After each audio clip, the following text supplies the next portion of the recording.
not checked in. Do we have Business and Career Services on the webinar today? If so, please go ahead and check in. City of Peoria. If you're on, go ahead and click in so that we know that you're here. Peoria Public Schools is the other one, and then I think everybody else is checked in, so we've got a representative from everybody else. So like I said, if you have an opportunity to check in, but we want to go ahead and get started. Today we are going to discuss retention and follow-up services. And with us on a call, we have Nora Vale, who is with the organization called CARA. And they're a wonderful organization. I've had the pleasure of working with these guys for many years. They're outside of the box, as the way as they address programs. Specifically, a lot of the services that they offer is to adults who are homeless or near homeless. And they have an incredible morning motivations. There is a link that we'll provide you guys with so you can see more information on that, and it's actually in our guest speaker topics here. So if you go through that and get that link, there is a YouTube video that goes through the morning motivations, and then there's their website to actually access the career or CARA Chicago's website. They've had Mayor Rahm Emanuel has been there before with their morning motivations. They've had the actor Bill Murray there that has participated in morning motivations, and I've had a chance to do it myself too, and it is a pretty unique experience to go through. But with that said, I want to go ahead and introduce Nora if she's available. We kind of told her. Oh, awesome, Nora. Thanks so much, Nora. I'm going to let you introduce yourself. I know that you do a lot with the customers. So if you want to explain your role with the CARA and then kind of talk about your philosophy when it comes to retention and follow-up services. Thanks so much. Sure. Hi, good morning, everyone. My name is Nora Vale. I am the Manager of Coaching and Retention here at CARA. CARA is a workforce development organization in Chicago helping people to get and keep quality jobs and more importantly, rebuild hope, self-esteem, and opportunity for themselves and their families in the process. Just to kind of give you a little bit of kind of the basic foundation of how CARA looks before I kind of go into the specific retention aspect. There's kind of 4 different pathways through CARA that a person is tracked into depending on their life.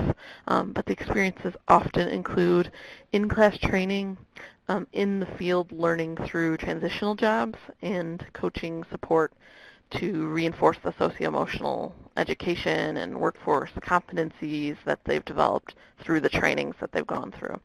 So we have 4 coaches on staff here at CARA who work specifically with employed individuals after they've been placed into long-term employment.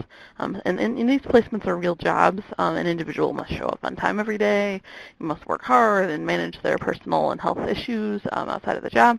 But we know that life is going to show up when you start a new job or really in any job. So having a person to support you makes a big difference in you keeping the job for the long term. And so for these reasons, CARA stays heavily involved with someone for their first year on the job and continues coaching our participants to succeed and to lead on the job, to be a leader within their own job. CARA's retention program involves participants meeting monthly with their coach, their assigned coach, outside of the job to discuss, socio-emotional barriers they're facing, their budget, their plans for the future. We're also present in their moments of crisis. We engage with them when they need it most, when they lose their child care provider, when they are dealing with an illness, when their housing situation is changing. We work with them to create solutions and to apply the critical life skills that they've learned through their training time at CARA to their daily lives, to their work. We often make referrals to our supportive services resource coordinator here at CARA, whose full-time job it is to maintain relationships with community providers of various services that our participants may need access to. We document our interactions with participants through regular case notes, and we have a Salesforce-based data management system. Our monthly meetings with participants are individualized to the specific participant's life. So, the focus on health topics versus financial topics versus a personal relationship. Oftentimes the reality is that it's a mix of topics touching on the personal life as well as professional development and or like a specific issue that might be happening on the job. It's very specialized to that person's needs. We don't use any type of cookie cutter solutions or interactions with participants when they're on the job. The relationship has a coaching dynamic through the year, so the participant is identifying the goals that they want to work towards, and the coach is providing support, advice, accountability, and resources so that they can get towards those goals. We always kind of say that that they're driving the car and we're in the passenger seat. You know, they're telling us where we're going and we're in the passenger seat to help them get where they want to go. But they're ultimately deciding where they're going to end up. We also recognize the role that each care participant supervisor, that the company itself plays with his or her success on the job. So the participant's coach communicates with the supervisor of the company in order to anticipate and ideally proactively overcome obstacles or issues with the work performance. This communication is periodic.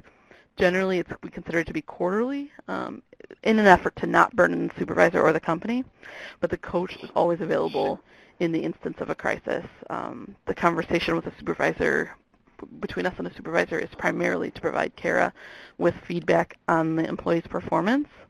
So we're not talking about personal issues. We're never giving them information about the person. We're just getting feedback that, the reality is that not every company is great at providing their employees with feedback, and we want to be able to coach them to get to where they need to be to keep the job long term or advance within the job.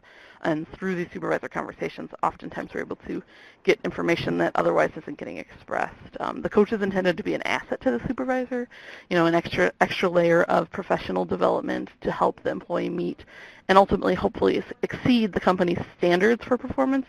But again, we don't ever want to overstep the company's time or be a burden, so we're often taking it at their time and their, when they have time, when they have feedback they want to give us. We appreciate it. Last fiscal year, Kara's 1-year employment retention rate was 71%. For this fiscal year, which will end on June 30th, we're trending at about 70%. And our research shows that that's about 20 points above the national employment retention rate for similar work. The core of our retention program is truly the relationship building that Kara values, and really we start it from day one of a person's training, so it's before they're even in that job. We're starting to get to know them, get to know a participant's history, what's been gotten in their way in the past, what can we manage and stabilize now before they start a job, and what should we just be aware of that could come up once they start a job.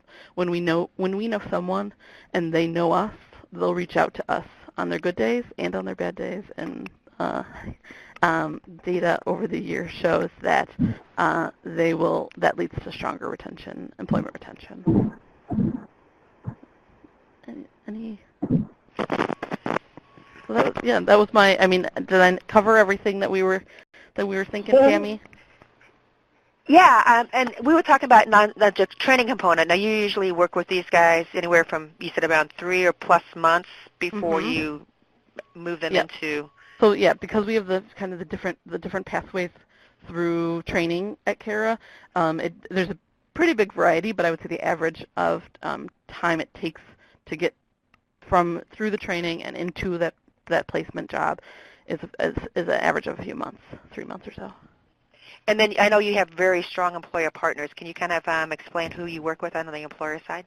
We do. We have a lot of partnerships that have been around for a long time in the Chicagoland area. So we, a lot of our kind of sweet spots, as we call them, with employment are things in like janitorial and housekeeping positions, some customer service. We're getting more into food service, as we see that's a growing industry. So we work with companies like ABM, which is a very large janitorial company in the world, but they've got a decent presence in Chicago. We work with the Chicago Transit Authority. We work with some restaurants, big restaurant chains in Chicagoland, like Let Us Entertain You. We work with some smaller restaurant chains, like Ely and some different kind of, we work with Whole Foods a little bit in Chicagoland.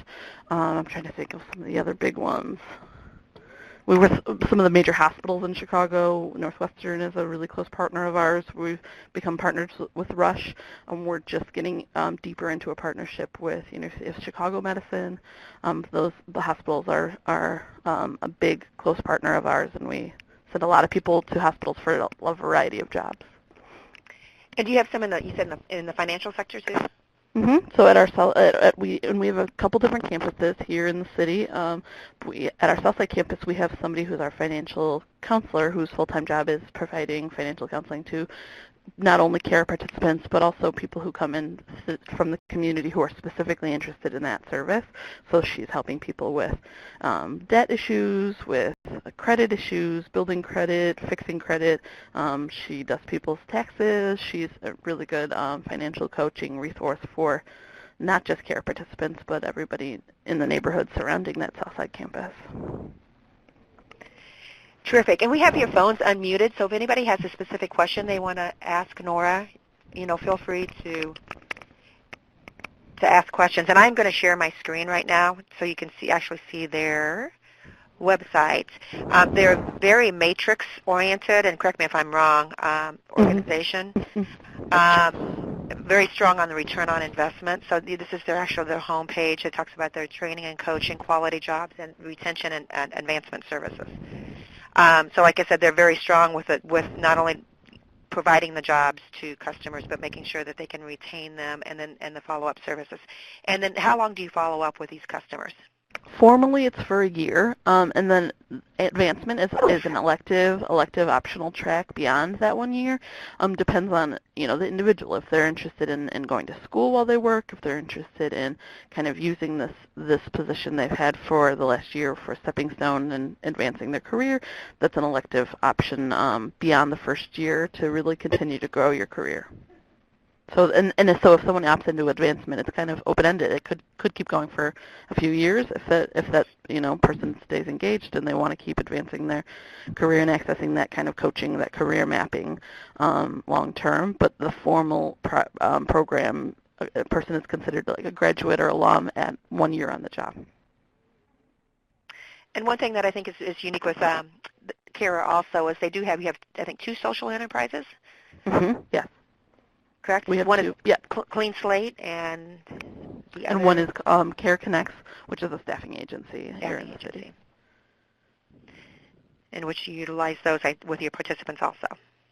So we definitely, our participants coming through all of the kind of entry points into the program can utilize those in different ways, both for true temporary transitional jobs and for long-term temporary jobs that oftentimes turn into permanent roles for the staffing specifically. And then the Clean Slate is neighborhood beautification, a lot of litter abatement in the neighborhoods, and it's paid internships for participants while they are working towards a permanent job. Oftentimes the people who go to intern there are people who have the biggest gaps in employment on their resume or who have a criminal background. And so it's putting some recent work on their resume for doing some really significant impressive things, working outside, working the early mornings. It's a lot of litter abatement, but it's also, depending on the season, it can be snow removal, it can be leaves, it can be graffiti removal, but getting that recent work experience up so they can have something to feel, better prepared for a permanent placement.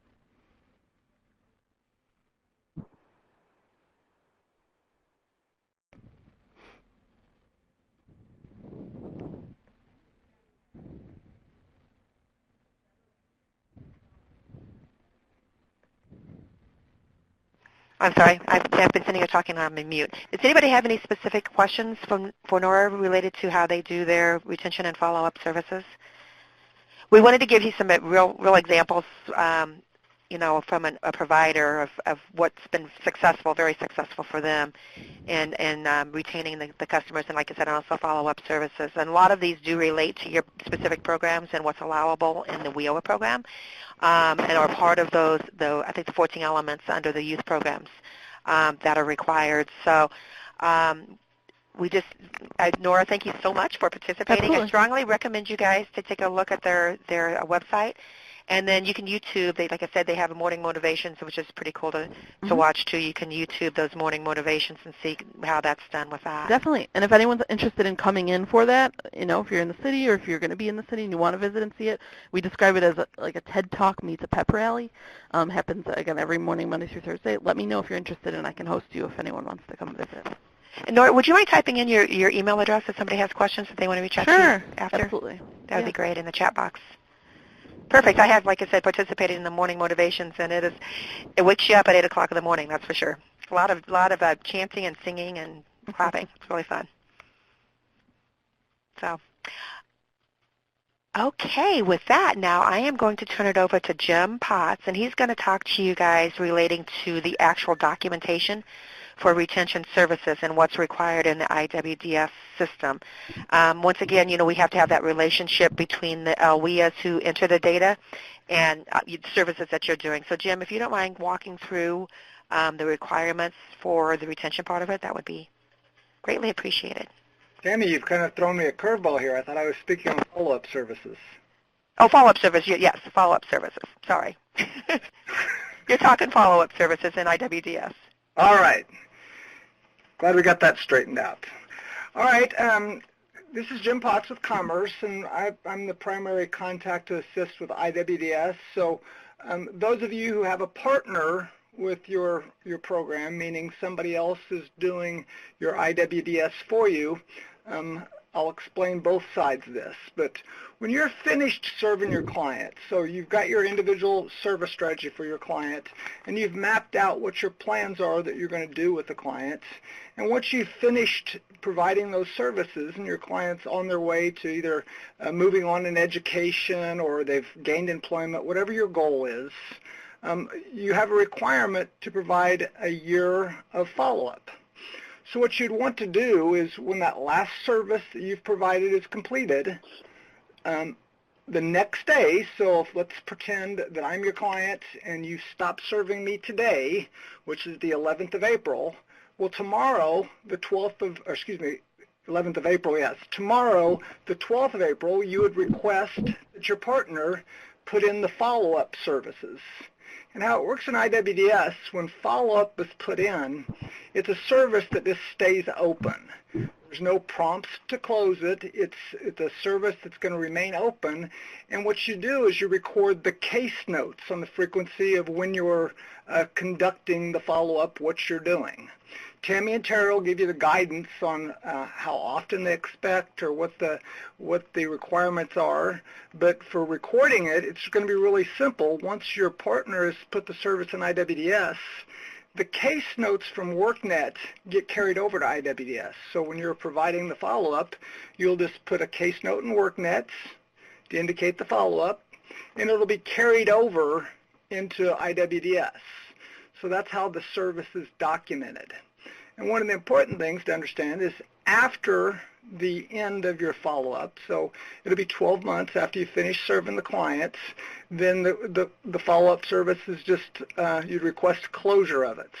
It might be a little tricky in that instance because in some of these grants, and this will be things that both Tara and Tammy will have to give you more guidance, depending on when your client is completed with services, when your grant ends, how you guys are going to, if you're going to provide this follow-up in kind. But at some point, once the year of follow-up's over, somebody either on your IWDS partner side or if you're the grantee that's doing your IWDS will just need to go into the record in IWDS and close the follow-up. Now, one of the things to understand about how IWDS works as far as exiting clients is what it looks for is the last date that you're providing a service. And keep in mind, and when I talk about service, I'm speaking about a training service or a tutoring service, some form of service that keeps your client enrolled. The service of follow-up itself will not keep them registered. So once they have no other services that are open, the system is looking for 90 days after that, and the exit date's going to always go back to when that last service was. So that's the reason why it's important for you to start doing that follow-up, even though the client won't be exited for 90 days after your last service, because the exit's going to regress back, the exit date's going to regress back to that last open service. So again, if I was your client, you finished serving me today in formal services on the 11th of April, tomorrow you'd request follow-up. 3 months from now, after I hadn't been served in 90 days, that's going to be my exit date, would be 11th of April 2017, and then you'd follow up with me all the way until April 11th of 2018. So that's the steps. Anybody have questions?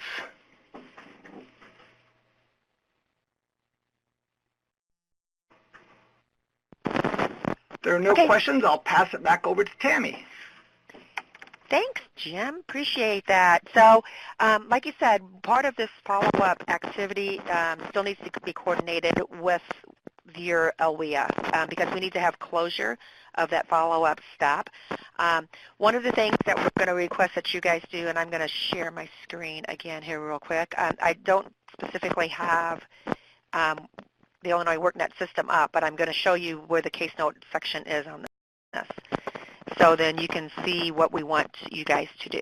Hold on one second here. And then, Tammy, I was just going to add, make sure they have the headers on there too. Yes, exactly. So what you see on the screen right now is when you add a case note to your customer files, it says select a task. And I can't click this down, but the task you're going to want to select is post-exit follow-up. Sorry, I have follow-up in there twice. But it's going to be post-exit follow-up. It's a task that you're going to select in this box where it says select a task. Then you're going to have the specific contact date. So that's going to be the date that you actually perform that contact. So if you're following up with a customer directly, it's the date that you communicated with them. If you're following up with the employer directly, it would be the date that you're communicating with them. And then under the subject line, what we would like for you guys to do is have the subject line as identified as follow-up, and then we wanted at least monthly follow-up. So you would do follow-up, month 1, follow-up, month 2, follow-up, month 3. You could put the dates in there if you would prefer, but we have the contact date up there. So you're going to identify the subject as being follow-up and then the month of that follow-up. And then you're going to add your message. So whatever the specific message is related to that, being that we reached out to the customer and we invited them to come to a financial literacy activity that's going on with our organization on this specific date. The customer indicated they would participate. That type of a case note is what we want you to be putting in there. And then, with employer follow-up too. Now, like as Nora said, they do quarterly follow-up with their employers. Now, we're not really dictating that type of follow-up with you guys, but it's a good idea to reach out to the employers. The way they do it is basically to find out the feedback of how the customer is doing with them, how their employee is doing, so that they can right the ship, And so, once again, you probably need to have a relatively strong relationship with those employers, and that's what we want to see developing in these career pathways, is that you have those strong relationships where you can reach out to the employer on a quarterly basis and just identify if there's any issues or concerns with the referrals that you guys have made. So we want you guys to be able to document this, like I said, in the case notes when we're doing this follow-up. Now, the case notes do transfer over to IWDS, so there's no activity that really needs to be done with the LWIA staff until we're ready to close that follow-up service. And then at that point, it needs to be closed in the IWDS service. Hey, and then, This is Jim. Let me just piggyback a little bit on something you're speaking about. One of the things, though, I do want to make sure to pass on, that let's say you have a client and he or she is employed when they exit the program, and it's for an employer that doesn't report wages into the Illinois Department of Employment Security. Maybe let's just say somebody is working as a contractor. If you have that relationship, you do have the ability to work with your partner that's going to document the IWDS to, if you're capturing information on the wages the client's making over their after they've exited. That's information you do want to capture because that can be put in and give you credit for those wages. So again, it's really important especially if you're working with a client who gets a job where the wages aren't reported through IDS. For those that are reported through IDS, we'll end up getting those wages from a interaction that we get from Employment Security every quarter. But again, for those who are working at places that aren't in reportable wages, you guys, in order to get supplemental wage credit, if you're in contact with your client and you can get copies of their pay stubs, you can get credit for those wages. Now, Jim, do they document that in the case notes then, or where was that documented? If it's not being they would record in case notes, but then they would have to work closer with their WEO partner who's doing the IWDS side, because there's steps that those have to get recorded in. So that's another step. So when that comes, if those circumstances are there, they would end up requesting that their wage data be added to the system. Right, person providing the IWDS support to record the quarterly supplemental wages. More than likely, most jobs, probably 90% or more of the jobs are IDS, are wages that are reported IDS. These are just jobs that a lot of times, like I said, contractors, a lot of really small businesses, people, if they work for maybe farmers, stuff like that, those are jobs that a lot of times don't report. Probably, like I said, 90-95% of the jobs are reported through IDS, and we'll get those wages. But this is a way that if it's not a job that they're working that's going to IDS, that they could still get credit for the wages. And in those particular cases, because I'm not sure if all of our grantees in these particular programs have access to any IDES information, so you may or may not know if those are available. If you have any questions, you can reach out to Tara or myself, and if we could potentially look up and see if that employer information is in IDES. But if you're unsure, probably the best thing is to put the wages in and request, that they be added at that point. Yeah, it can never hurt to add them, and the reason, what happens as far as just how the logic behind the scenes, if there's wages from IDS, it'll override supplemental wages. If there aren't wages from IDS, the supplemental wages come into play. So you can't go wrong by recording them either way, because if they're not in IDS, you get that credit, and if they are, you're still getting the IDS wages. So. Okay. Just part of that follow-up, making sure that your client, because again, your client's going to be watched for 4 quarters post-exit. So that's how long the reporting is. So at the 2nd quarter post-exit, it's reported on what's going on with your client. Are they still in school? Are they still working? Whatever the circumstances. And the 4th quarter post-exit, those things are looked at for reporting. So it's just a little bit of the background on, and Neely covered some of this stuff on performance a few weeks back. Correct. And this stuff will be looked at in future NOFOs also. So when we start getting performance data, that will be taken into consideration as we progress to with, future funding opportunities. So like I said, this is a pilot project that we're wanting to build career pathways that includes apprenticeships. And the key of that is, and sometimes, smaller numbers is better than bigger numbers, but to make sure you have those relationships with the employers and you have an outcome. And it's not all employer-driven.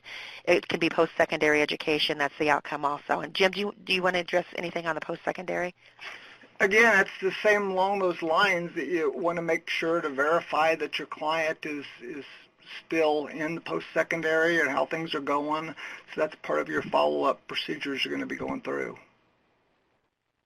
So it's not like you're just following up. It's a service. You're kind of wanting to see how things are going.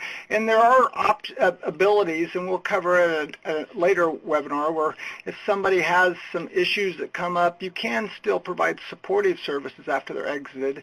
It's just got to be spelled out in their individual service strategy what's going on with it. But it's probably the exception more than the rule. But you do have options to provide supportive services afterwards if a client runs into problems. Let's say their car breaks down and maybe you need to provide them some transportation to get to and from work for a temporary time. You do have abilities to do that. And we do have two questions here then. Stephanie asked if someone writes case notes in IWDS, will it be able to be seen in Illinois WorkNet? And yes. And Natasha, Telga, correct me if I'm wrong, but the notes will transfer back and forth between IWDS and Illinois WorkNet. Yes. Which is an important function, especially for this follow-up feature. It's, the case notes, we want to make sure that they're available to transfer. And then we have Natasha from Phalanx is asking, does the goals in the ISS have to be successful before exit? And Jim, correct me if I'm wrong on this. I mean, you may not have every goal in the ISS as a successful completion before exit. You definitely have some customers that are going to be unsuccessful, as a result of whatever their barriers or whatever may be happening in their lives. So, Jim, is there anything specific related to unsuccessful completions? Well, it's not necessarily unsuccessful. It's just, depending on how ambitious the individual service strategy was up front, more than likely people are going to have success at some point through. They just might not meet all goals. So at any time, an individual service strategy can be modified, it can be updated. So don't always think if they don't meet every goal that it's considered unsuccessful. It's just maybe they didn't reach a certain goal. So you could update the ISS accordingly. If there's a change in goals while you're going through, that's an appropriate time to adjust your ISS. So not every time are you going to meet everything that you set out at the beginning. So they wouldn't all be closed out, but you can modify that individual service strategy as it's going along also. So and I kind of recommend that. Yeah, because circumstances change as the customer's moving through the programs. So most definitely.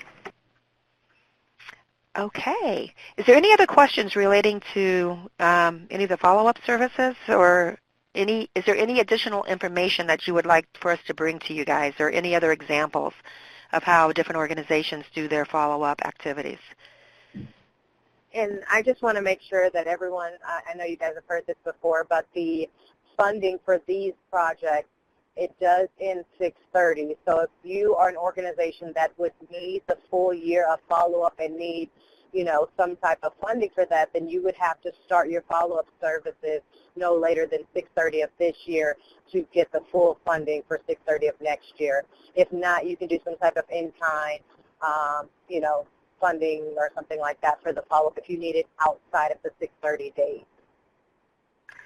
And the other thing I want to tag on to that, follow-up services should not really be that expensive. It's usually just maybe a once a month reach out to the customers. So we're not going to, if you're quitting services by the end of June and you're just doing follow-up services, we should not see a huge amount charged to the grant. It just needs to be the real cost of what it takes to do the follow-up on all of these customers. So I just want to, let you know that it's the value added to this grant and what the real costs are associated with the services for follow-up to this grant. One of the things we will be doing in the modifications is we will be adding a narrative in the scope of work that talks about the follow-up required for a year, and that this could be may have to be a match. So we're working with our legal counsel on what we need to put in that specific line. But we do have, WIOA requires a year of follow-up services. So even if when the grant ends June 30th, if there's another 6 months of follow-up you have to do with some customers, that's a required activity. And with that said, Natasha, Telga, do you have anything that you want to add, or Tara? No, I don't have anything else today. Good deal. Well, we're going to give you guys a half an hour back of your day. And like I said, if there's any other specific information you need on follow-up, let us know. We can definitely bring some more resources. I did want to provide you with one organization, and I do strongly recommend you take a look at their website, and you can look at their YouTube videos. But they have integrated into their program just that year of follow-up, and it even goes beyond that, based upon the the customer's desires and everything. Keep in mind that you will have some customers that you will not be able to find, and then that can be marked accordingly, and you will have customers that just refuse follow-up services, and both of those are identified in the WIOA language. So they identify that not in all cases can you do the follow-up based upon what's going on with the customers. And Jim, in those particular instances, is there a specific way that they need to mark that follow-up activity? Just record the circumstances of it, and what Tammy's speaking about. If you've done your due diligence, let's say you've lost contact, the person's moved, and their number's no longer accessible. Well, it makes no sense to record every month, left message, disconnected. So that's when the actions where it is, the follow-up it has latitude to be closed early, but what you can't do is have that on all clients. That should be the exception to the rule. And one of the things I always like to encourage folks is this requirement of you following up with them hopefully is not going to be a surprise to your clients by thinking, well, you're nagging me.